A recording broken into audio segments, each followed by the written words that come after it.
you've always been Michael Jackson on stage. I guess. Yeah, that's true. It's a hard situation. It is. And it's something I have to put up with. It must be hard to have real friends. Yes. You often seem very lonely. Is that true? I used to be very lonely. Painful lonely. So you have no idea.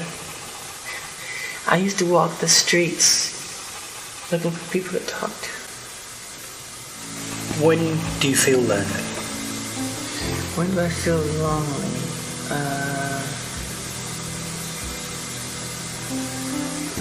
I mean, I can be, usually in hotels when there's thousands of friends chanting, you're out in the street, using sleeping bags, and they're chanting how much they love you and everything, and you can't get out, you feel trapped inside, and you just cry, you feel lonely, And there's all that love out there, but still you really do feel trapped and lonely, that you can't get out. And if you go to a bookstore, if you go out, if you go to a club, which I don't like clubs, every book you buy, they want to know, why are you buying this? Why is Michael Jackson buying this? Why is he reading this? Or you go to the club, as soon as you go in there, every song is my song, as if I want to hear my music. And everybody starts chanting for me to dance. So it becomes a show all over again. So you can't go anywhere. So wherever you go, you know. That's not much of a life, is it? I know, it's difficult. And I don't want to complain like I'm complaining, because it comes with the territory, but I don't think people understand the other side that comes with it. So they're so quick to call you strange and weird, but it's almost as if you're forced to be different, because it's not normal life, You've been so successful, and you've amassed so much wealth, you never need to work again. And yet you don't seem to be able to enjoy it. It seems that you're restricted somehow. I enjoy it through my children. I enjoy But I'm it. talking about you. You just don't seem to enjoy it. Enjoy what? Enjoy your success. Enjoy your wealth.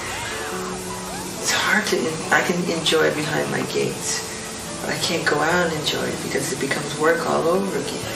And watching those tapes, when, especially in the younger years, you seem to really come alive on stage. Were you as happy off stage as you appeared to be on stage? Well, on stage for me was home. I was most comfortable, and still most comfortable, on stage.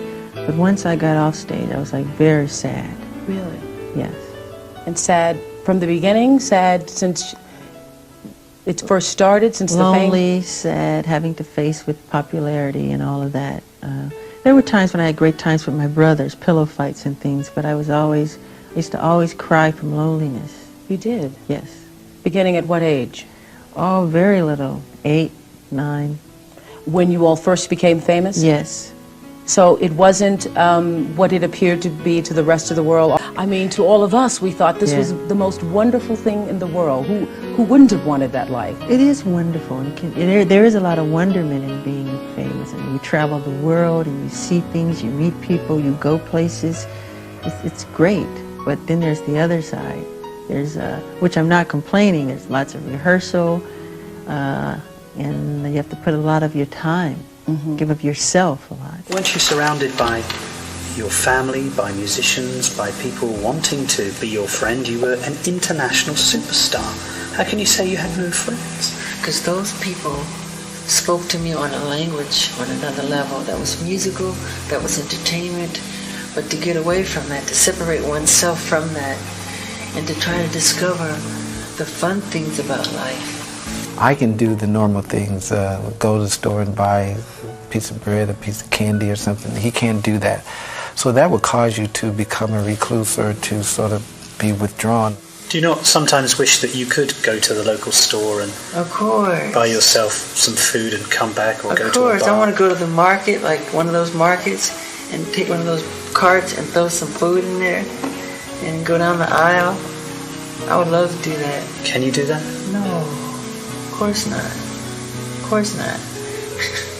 I tried, and the whole place stops, you know, and everybody's chanting and getting your autograph, and it's hard. It doesn't work. I said on one of my interviews, it's my dream to go in a supermarket and just shop and be like everybody else and put things in a basket, because I can't do it. Because when I try to do it, people crowd around you, they want autographs and they want you to sign things and take pictures. That's why I love disguises so much. I could sit on a bench at Disneyland and see what people really do and talk about. But when they see it's Michael Jackson, they change. I don't see the real thing, you know. So I want to see the real world, what it's really like, and it's very difficult. I like to sneak into theaters without being noticed sometimes. Sometimes there's really nothing you can do about it. It's the price you have to pay.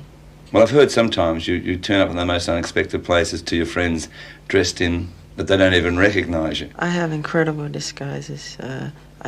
I can fool my own mother, and I enjoy doing it because I get to see life the way it really is sometimes, which is fun. That's why I love putting on disguises. One of the disguises Michael would wear in public was from his music video, Ghost, a makeup process that took several hours and would turn him into a completely unrecognizable and very large white man. I'll sit on a bench at Disneyland, a fat suit. I just sit there and I love it. I learned so much. Watching people, studying people's characters. And that's what I like. I like going inside. So a good friend of mine who owns this mall, he had them close the whole shopping mall, and he had people in there that I knew pretending as if they were shopping, so it felt like, you know, it was a real environment.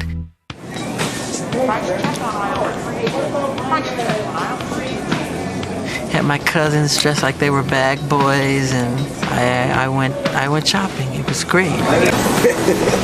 It was a lot of fun. It gave me a chance to see, in my way, kind of what the real world is like, even though it wasn't the real thing. When you have such intense scrutiny, how do you live any kind of normal life? How do you know, have any fun outside of your own property? I don't.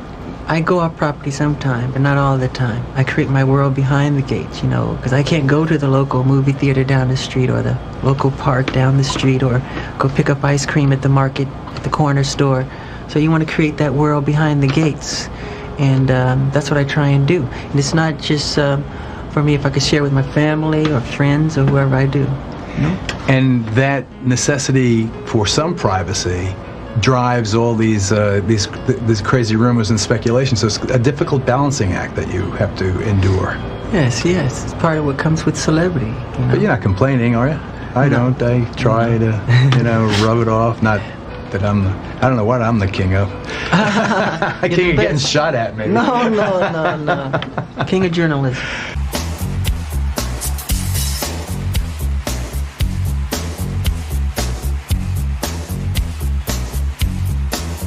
That's very important. But that's real. But that's Michael Jackson talking as a performer.